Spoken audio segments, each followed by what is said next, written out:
ઠોકર ખાઈને પણ બાપ છે એ હસતો રહે છે. શા માટે? તો કે એને ખબર છે કે મારું જીવન છે ને એ કાચ જેવું છે. કાચની સામે તમે કોઈ પણ વસ્તુ રાખો તો એ જેવી હોય એવું જ દેખાય. એમ બાપને ખબર છે કે જો મારા ચહેરા પર ઉદાસી આવવા દઈશ તો ઘરના બધાય સભ્યો ઉદાસ થઈ જાય છે. એટલે પોતાના ચહેરા પર હંમેશા સ્મિત રાખે છે કે જેને કારણે પોતાના બાળકોના ચહેરા પર પણ એ સ્મિત જોઈ શકે. એટલે જવાબદાર વ્યક્તિ હોય ને એણે હંમેશા હસતા રહેવું જોઈએ. એણે ક્યારેય છે એ પોતાના ચહેરા પર ઉદાસી આવવા દેવી જોઈએ નહીં.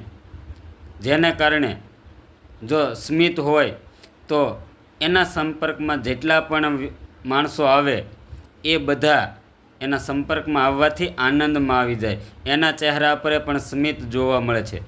એટલે આવા વ્યક્તિઓએ ખાસ જે વડીલ હોય, જવાબદાર વ્યક્તિ હોય, ઘણા માણસોના સંપર્કમાં આવતા હોય એવા વ્યક્તિએ પોતાના ચહેરા પર ક્યારેય ઉદાસી ના આવવા દેવી.